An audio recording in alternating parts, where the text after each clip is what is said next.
Classes ये understanding quadrilateral का part 2 video है। अगर अभी तक आपने पार्ट 1 वीडियो नहीं देखा तो जाके देख लीजिए।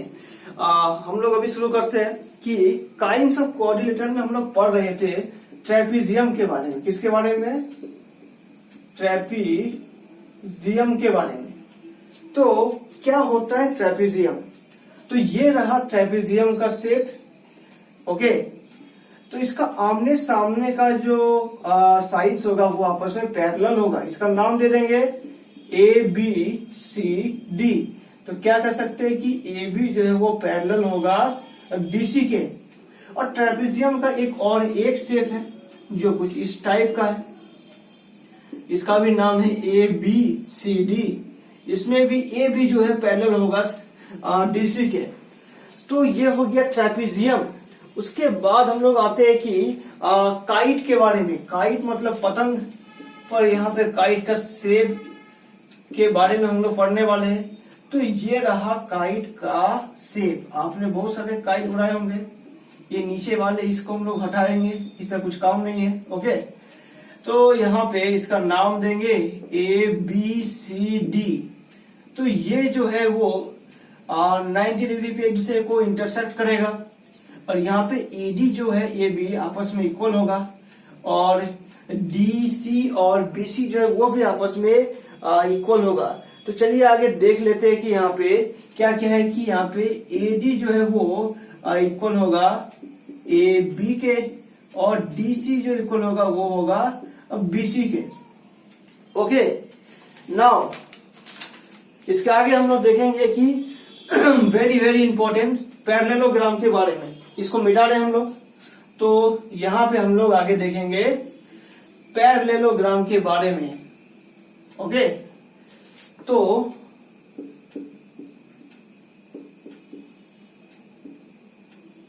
पैरेललोग्राम का शेप कैसा होगा? तो ये रहा हमारा पैरेललोग्राम। तो ए बी सी डी ये एक पैरेललोग्राम है। और ये जो दो एंगल है ये आपस में इक्वल होगा। ओके, और ये भी आपस में इक्वल होगा। इसके पहले हम लोग एक चीजें पढ़ लेते हैं जो आपके काम आएगा। अगर दो पैरेलल लाइन है जिसको एक तीसरा लाइन ट्रांसवर्सल लाइन उसको इंटरसेक्ट करे, तो ये एंगल और ये एंगल को हम लोग बोलते हैं क्रॉस पॉन्डिंग एंगल्स। तो एंगल 1 जो है एंगल 2 के क्या होते हैं? इक्वल होते हैं। वैसे एक छोड़ के एक मानिए। अगर ये एंगल, चलिए इसका नाम देते 1 2 3 4 5 6 7 8। तो एंगल 1 एंगल 5 के इक्वल होगा, एंगल 4 एंगल 7 के इक्वल होगा। ये सभी करस्पॉन्डिंग एंगल है। एंगल 2 एंगल 5 के इक्वल होगा, और एंगल 3 एंगल 8 के इक्वल होगा। ओके, उसके बाद हम लोग देखेंगे यहाँ पे ऑल्टरनेटिव एंगल। बिल्कुल ही सिंपल है। एंगल 4 एंगल 6 भी यहाँ पे इक्वल होगा, और एंगल 3 एंगल 5 इक्वल होगा। और एक चीज है कि 4 3 5 6 इस सबको इंटीरियर बोलेंगे। 1 2 7 8 को हम लोग एक्सटीरियर बोलेंगे। ठीक है, चलिए आपको हाथ ही हाथ ये चीज भी हम लोग को बता दिया आप लोगों को। और यहाँ पे देखें कि ए बी जो है क्या है? ए बी जो है वो डीसी के पैरेलल है। ओके, और ये जो है एडी जो है वो बीसी के पैरेलल है। ओके, तो पैरेललोग्राम में हम लोग यहां तक पढ़ चुके हैं। अब यहाँ पे आता है कि a parallelogram is a quadrilateral whose opposite sides are parallel. तो क्वाड्रिलेटरल किसको बोलेंगे? जिसके ऑपोजिट साइड जो है वो आपस में कैसे होते हैं? पैरेलल होते हैं। ओके, अब ऑपोजिट साइड जान लिए। एडजेसेंट साइड आप लोग को पता है क्या होता है? एडजेसेंट साइड क्या हो गया? सटा हुआ। जैसे डीसी जो है वो बीसी से सटा हुआ है, तो हम लोग यहाँ पे लिख सकते हैं कि डीसी जो है वो बीसी का क्या है? एडजेसेंट साइड है। ओके, एडजेसेंट साइड आप लोग समझ गए। एडजेसेंट एंगल क्या होगा? एक ही साइड से जुड़े हुए दो एंगल को हम लोग क्या बोलेंगे? हम लोग एडजेसेंट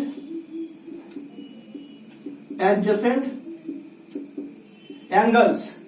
ओके, उसके बाद हम लोग यहाँ पे देख लेते हैं कि क्या है कि opposite angle of a parallelogram are equal. Opposite angle जो है वो आपस में इक्वल होते हैं, यानी एंगल डी जो है एंगल बी के इक्वल होगा। ये प्रॉपर्टी आप लोग याद रखिए, आगे जाके काम आएगा। एंगल ए जो है वो एंगल सी के इक्वल होगा। तो ये सारी बातें आप लोग को समझ में आ गया होगा। अब एक सवाल है, उसको देख लेते हैं। इसका पहले आप लोग स्क्रीनशॉट लेना चाहे तो ले सकते हैं, इसको मिटा दें। ओके, तो इसके बाद हम लोग देख लेते हैं यहां पे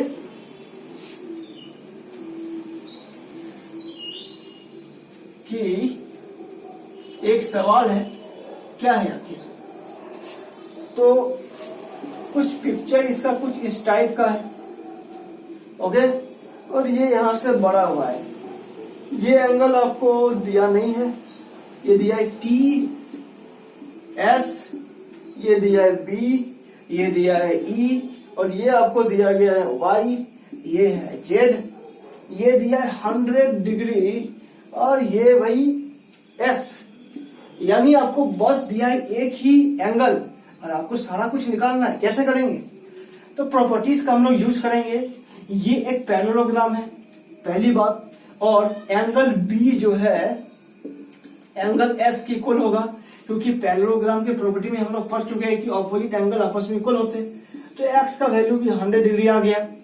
अब ये एंगल आपस में कैसा है? एडजेसेंट एंगल है। तो एडजेसेंट एंगल कैसे होते हैं? सप्लीमेंट्री होते हैं। सप्लीमेंट्री यानी उसका सम होगा 180 डिग्री, यानी 100 डिग्री एक्स प्लस जेड होना चाहिए 180 डिग्री। अगर एक्स 100 है तो जेड कितना होगा? 80 होगा ना। आप लोग कैलकुलेट कर लीजिएगा। तो जेड का वैल्यू आ चुका है 80 डिग्री। और ये जो होता है, ये क्या होता है बोलिए आप? Linear pair. ये दोनों का सम होता है 180। अगर जेड है 80 तो ये हो जाएगा 100 डिग्री। Is it clear? अब अगर ये 80 है तो ये भी हो गया 80। तो सारा कुछ निकल चुका है। एक्स का वैल्यू आ चुका है 100 डिग्री, जेड का वैल्यू आ चुका है 80 डिग्री, और वाई का वैल्यू आ चुका है 100 डिग्री। तो आप लोग देख सकते हैं कि प्रॉपर्टीज का यूज करके हम लोग कैसे बना सकते हैं। और उसके बाद हम लोग देखते हैं कि diagonals of a parallelogram bisect each other. Okay, तो इसके डायगोनल्स जो होंगे वो भी एक दूसरे को इंटरसेक्ट करेंगे। ओके, तो उसके आगे हम लोग एक्सरसाइज किस में बढ़ जाएंगे? हम लोग एक्सरसाइज में आगे बढ़ने से पहले कुछ और चीजें हम लोग देख लेते हैं। एक्सरसाइज 3.2 में कुछ सवाल है, आखिर उन सवालों को सॉल्व करेंगे। ओके, तो पहला सवाल क्या है, चलिए देख लेते हैं। तो ये एक पिक्चर है जिसको मैं ड्रॉ कर रहा हूं। ओके, तो ये आपको दिया है 125 डिग्री, ये दिया है 125 डिग्री, एंड ये दिया है आपको x। अब देख ले, ये वही प्रॉपर्टी है। इसको आप एक ट्रायंगल मानिए, ये आपका एक्सटीरियर एंगल हो गया। तो एक्सटीरियर एंगल, ये दो इंटीरियर का सम होता है, आपको पहले बोल चुके हैं। ये होता है 180 डिग्री इसका सम। तो 180 में से 125 को घटाएंगे तो ये आएगा 55 डिग्री। तो ये भी कितना होगा? 55 डिग्री। अब एक्सटीरियर एंगल जो होता है वो इंटीरियर का सम होता है, यानी 55 डिग्री प्लस 55 डिग्री यानी 110 डिग्री इसका आंसर हो जाएगा। एक्स का वैल्यू आया बात आप लोगों को समझ में? उसके बाद एक क्वेश्चन ये है कि नंबर ऑफ साइड आपको गिवन है कि 9 है, और आपसे पूछ रहा है कि ईच एक्सटीरियर एंगल क्या होगा। ईच एक्सटीरियर एंगल आखिर क्या होगा? आपको नंबर ऑफ साइड्स दिया है, तो आप लोग यहां से क्या कैलकुलेट कर सकते हैं? हम लोग कैलकुलेट कर सकते हैं कि are total sum of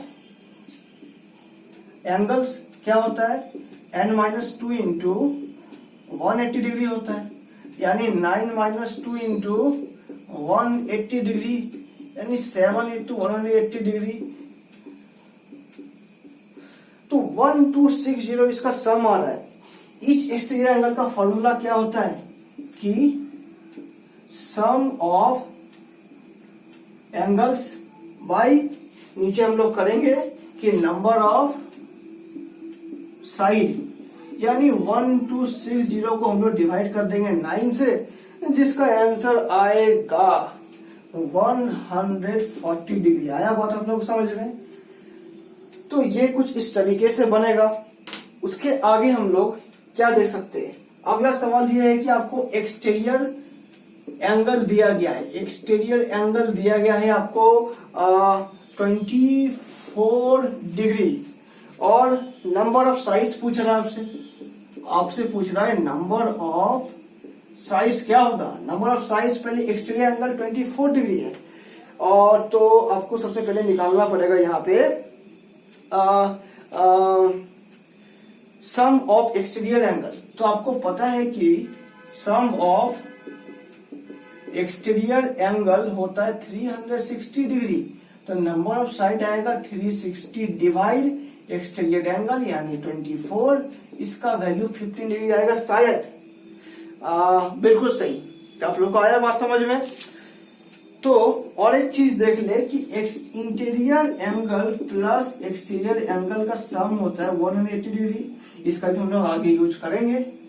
okay, तो इसके आगे हम लोग अगले सवाल की ओर बढ़ जाते हैं। अगला सवाल क्या है? अगला क्वेश्चन ये है कि यहाँ पे आपको दिया है कि इंटीरियर एंगल, हम शॉर्ट में लिख रहे, आइए आप समझ जाइए, इंटीरियर एंगल 165 डिग्री दिया है, तो एक्सटीरियर एंगल क्या होगा? हम लोग 180 में से अभी जो बोले घटा देंगे एक्सटीरियर को, सॉरी 180 में से इंटीरियर को घटाएंगे, जो क्या है 165 डिग्री, ये आएगा आपका 15 डिग्री आएगा। तो एक्सटीरियर एंगल आपका आ चुका है 15 डिग्री। ओके, अब आगे यहाँ पे पूछ रहा है कि सम ऑफ ऑल एक्सटीरियर एंगल कितना होगा। सम ऑफ, क्योंकि आपसे पूछा गया है ईच एक्सटीरियर एंगल, तो sum of all exterior angle, exterior मतलब हो गया बाहर के एंगल, ये होता है 360 डिग्री। ओके, और नंबर ऑफ साइड्स जो है वो हम लोग को निकालना है। क्या निकालना है? नंबर ऑफ साइड्स, यानी ये आ जाएगा 360 डिवाइड एक्सटीरियर एंगल यानी 15 डिग्री, इसका वैल्यू आएगा 24। ओके, तो इसके साइड्स कितने होंगे? 24 होंगे। ओके, अब एक्सरसाइज आ जाएंगे 3.3 में। तो ये सब बातें आप लोग जान चुके हैं, तब आगे हम लोग आएंगे एक्सरसाइज 3.3 में। 3.3 में अब कुछ सवाल है जो काफी इंटरेस्टिंग है। क्या है आखिर? तो पिक्चर हम लोग ड्रॉ करेंगे यहाँ पे। 3.3 का पिक्चर पहला क्या है? पिक्चर हम लोग ड्रॉ कर रहे हैं यहाँ पे। 3.3 का पहला क्या है कि ये है Z, ये है Y, ये है X, ये 100 डिग्री। सिंपल है, 100 है तो ये भी Y भी कितना होगा? 100। क्यों? क्योंकि क्वाड्रिलेटरल का ऑपोजिट साइड आपस में इक्वल होता है, और Y और X क्या है? ये एडजेसेंट है, तो दोनों का सम क्या होगा? सप्लीमेंट्री यानी 180 डिग्री। तो x बराबर 180 माइनस वाई, तो 180 माइनस वाई हो गया 100, यानी ये आ जाएगा 80 डिग्री। तो x का वैल्यू आ चुका 80 डिग्री। x और z कैसा है? कैसा है ये हो गया opposite sides of a quadrilateral unequal, तो z का वैल्यू भी आ गया 80। कितना सिंपल था। तो इसके आगे हम लोग बढ़ते हैं नेक्स्ट सवाल की ओर। अगला सवाल क्या है कि ये पिक्चर कुछ इस टाइप का है। ओके, तो यहाँ पे ये 50 डिग्री है, और यहाँ पे ये y हो गया, और यहाँ पे ये x हो गया, यहाँ पे ये z हो गया। तो यहाँ पे देखिए कौन कौन से प्रॉपर्टीज यहाँ पे हम लोग यूज कर सकते हैं। यहाँ पे देख सकते हैं कि 50 डिग्री ये है, तो ये भी कितना होगा 50 डिग्री। ओके, क्यों? क्योंकि आमने सामने का एंगल इक्वल होता है। ये टोटल लीनियर पेयर है, तो 180 में से 50 घटाएंगे तो ये आ जाएगा 130 डिग्री आएगा। आप करके देख लीजिएगा। ओके, और यहाँ पे ये बचता है कि ये 50 है, तो 50 और y जो है किस टाइप का एंगल है, एडजेसेंट एंगल है, तो दोनों का सम होगा सप्लीमेंट्री, यानी y प्लस 50 आएगा 180 डिग्री, तो y बराबर 180 माइनस 50 यानी 130 डिग्री आएगा। तो y का वैल्यू आ जाएगा 130 डिग्री, तो x का वैल्यू आ जाएगा 130 डिग्री आ जाएगा x का वैल्यू। उसके आगे हम लोग बढ़ेंगे नेक्स्ट सवाल की ओर।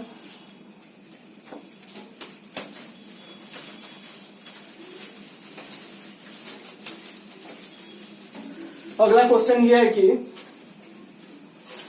यहाँ पे एक पिक्चर दिया गया है जहां पे ये y है और यहाँ पे ये x है, यहाँ पे ये 80 डिग्री है और यहाँ पे ये z है। तो यहाँ पे 80 और y जो है आपस में इक्वल होगा, क्योंकि कोरिलेटरल का ऑपोजिट साइड होते हैं आपस में इक्वल होते। ये 80 है तो y का वैल्यू भी कितना आ जाएगा 80 होगा। ओके, और यहाँ पे एंगल y प्लस x हम लोग करेंगे 180 डिग्री, क्योंकि ये एडजेसेंट एंगल है। कैसे है? एडजेसेंट एंगल होते हैं, तो एडजेसेंट एंगल जो होते हैं सप्लीमेंट्री होते हैं। तो यहाँ पे y इसका टू लिखेंगे 180 डिग्री माइनस यहाँ पे लिखेंगे 80, यानी x का वैल्यू यहाँ पे आ गया 100 डिग्री।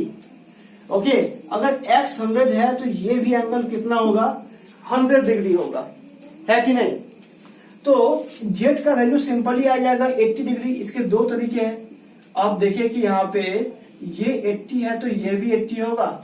आपको पहले पढ़ा चुके कि ये कैसे होते हैं, ये होते हैं करस्पॉन्डिंग एंगल। क्या होते हैं? करस्पॉन्डिंग एंगल होते हैं। z का वैल्यू यहाँ पे आ जाएगा 80 डिग्री, y का वैल्यू आएगा 80 डिग्री और x का वैल्यू आएगा 100 डिग्री। अगला सवाल क्या है उसको देख लेते हैं। तो यहाँ पे अगला सवाल ये जो है ये एक वर्ड प्रॉब्लम है।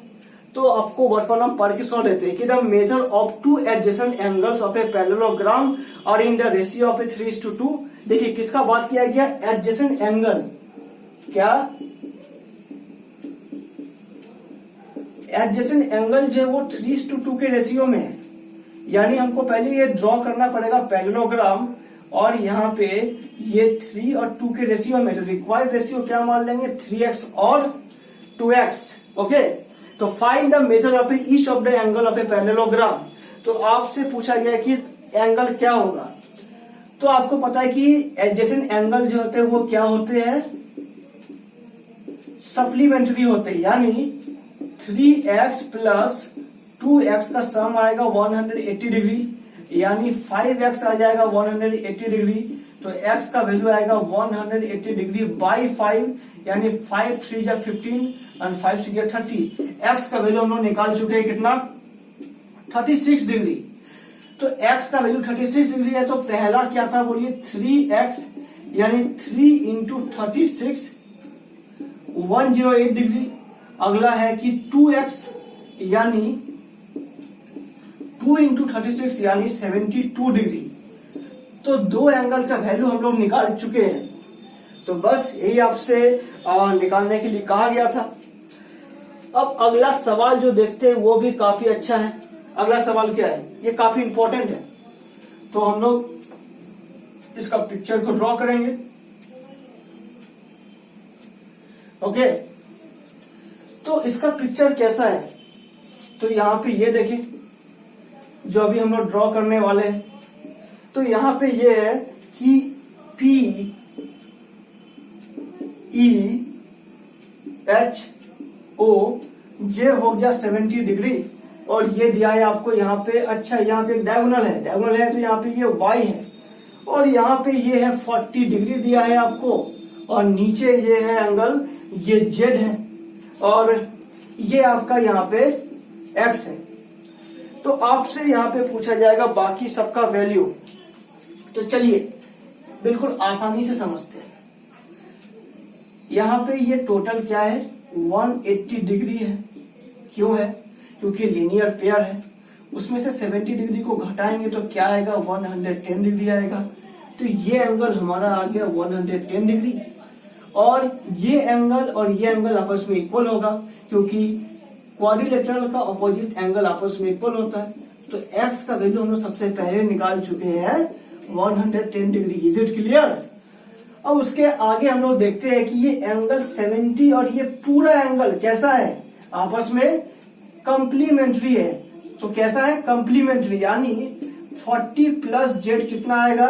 70 आएगा, क्योंकि याद रखिए ये क्या है? कंप्लीमेंट्री एंगल है। तो जेड बराबर आ जाएगा 70 माइनस 40, यानी कितना आएगा? 30। तो जेड का वैल्यू भी हम लोग निकाल चुके हैं। कितना आ चुका है जेड का वैल्यू? 30 डिग्री। अब यहाँ पे देखिए आप कि ये है 40 डिग्री और ये है y। तो 40 degree is equal to y क्यों होगा? क्योंकि ये कैसा है? ये अल्टरनेटिव है। आया बात समझ में? तो 40 और y आपस में क्या है? अल्टरनेटिव एंगल है। Is it clear? तो आप लोग यहां तक बना चुके हैं। अब आगे आता है कि रोम्बस। चलिए रोम्बस के बारे में जान लेते हैं। रोम्बस का शेप कैसा होता है? इसको मिटा रहे हम लोग। ओके,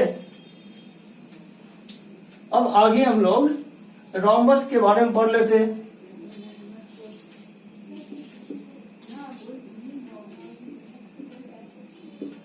तो रोम्बस का शेप कैसा होगा? तो रोम्बस जो होते हैं उसका शेप कैसा होता है? तो रोम्बस जो होता है कुछ इस टाइप का होता है, और रोम्बस में आप लोग याद रखें कि चारों साइड आपस में क्या होते हैं? इक्वल होते हैं। इसका नाम कर देते हैं ABCD, और ये इसका डायगोनल आपस में 90 डिग्री पे आपस में इंटरसेक्ट करता है। Very very important. ओके, तो रोम्बस के बारे में ये सब चीजें हम लोग जान चुके हैं। तो diagonals of a rhombus are perpendicular bisector to one another. वही बात है कि आपस में परपेंडिकुलरली बाइसेक्ट करेगा 90 डिग्री पे। ओके, एंड नेक्स्ट हम लोग देखेंगे यहाँ पे कि और क्या क्या प्रॉपर्टीज हो सकता है यहाँ पे, कि यहाँ पे ये O पे कटा है तो DO इक्वल टू OB भी हो सकता है। तो रोम्बस के बारे में ये सब चीजें हम लोग जान चुके हैं। अब आगे हम लोग देखते हैं क्या? रेक्टेंगल के बारे में। तो ये एक रेक्टेंगल है। रेक्टेंगल के बारे में प्रॉपर्टी क्या क्या है? रेक्टेंगल के आमने सामने के साइड क्या होते हैं? आपस में इक्वल होते हैं, और रेक्टेंगल के चारों एंगल जो है वो कैसे होते हैं? 90 डिग्री। प्रूव करके देख लेते हैं। सबसे पहले तो 4x x चारों को जोड़ने से कितना आएगा? 360 डिग्री आएगा। तो x का वैल्यू क्या आएगा? 360/4 यानी 90 डिग्री। तो हर एक एंगल यहाँ पे क्या है? 90 डिग्री के होते हैं। ओके, और क्या क्या चीज देख लेते हैं कि diagonals of a rectangular are equal in length. तो यहाँ का ये एक डायगोनल हो गया, एक ये डायगोनल हो गया। तो डायगोनल्स भी आपस में क्या होते हैं? इक्वल लेंथ होते हैं। इसका नाम ले देते हैं ABCD। तो हम लोग कह सकते हैं कि AC is equal to BD। Okay, तो AC इक्वल टू BD हो जाएगा यहाँ पे। और उसके आगे कि rectangles of a diagonal bisector being equal in length. तो दोनों का लेंथ भी आपस में इक्वल होगा। अब आगे आता है स्क्वायर। ओके, ये सब आप लोग ने नोट कर लिया होगा। इसके आगे हम लोग बढ़ जाएंगे स्क्वायर की ओर। किसकी ओर? स्क्वायर पढ़ने वाले। अब तो स्क्वायर का शेप कैसा होता है? ये हो गया एक स्क्वायर। स्क्वायर में याद रखिए कि चारों जो साइड होते हैं आपस में क्या होते हैं? इक्वल होते हैं। क्या लिखेंगे? All sides are equal. और चारों एंगल जो होते हैं वो कितने होते हैं? 90 डिग्री। तो ऑल एंगल्स आर 90 डिग्री। इसका नाम दे देंगे ABCD। इसका भी ये डायगोनल हो गया, इसका डायगोनल हो गया, दोनों O पे इंटरसेक्ट किया। तो स्क्वायर भी is a rectangle with equal side. हम लोग ये भी कर सकते हैं ना कि स्क्वायर एक ऐसा रेक्टेंगल है जिसके साइड जो होते हैं कैसे होते हैं? आपस में इक्वल होते हैं। ओके, और उसके आगे जो है हम लोग क्या देखते हैं कि are perpendicular to one another, मतलब एक दूसरे के परपेंडिकुलर भी होते हैं। उसके बाद अब बचा है लास्ट सेक्शन, और ये बोल रहा है कि ट्रू है या फॉल्स बताइए, एक्सरसाइज 3.4। तो ट्रू या फॉल्स है, ये क्या है कि ऑल रेक्टेंगल्स आर स्क्वायर। पहली बात क्या है, कभी होगा ऑल रेक्टेंगुलर्स आर स्क्वायर? ऐसा तो कभी हो नहीं सकता। क्यों? क्योंकि रेक्टेंगल्स के जो है चारों साइड इक्वल नहीं होते और स्क्वायर की चारों साइड इक्वल होते हैं। ओके, सेकेंड बोला कि ऑल रोम्बस आर पैरेललोग्राम। बिल्कुल सही, बिल्कुल होता है। All squares are rhombus and also rectangles. बिल्कुल सही, ये भी होता है। All squares are rhombus. ये देखिए, ये रोम्बस हो गया और ये स्क्वायर हो गया। ओके, तो बस यही सब क्वेश्चन है जो आगे आप लोग देखिएगा। आप लोग ने पढ़ लिया parallelogram, rhombus, rectangle, square, kite सब के बारे में। तो आज का क्लास बस इतना ही। अगर आपको ये वीडियो अच्छा लगा हो तो वीडियो को अपने दोस्तों के साथ शेयर करें और चैनल को सब्सक्राइब करें। Thank you.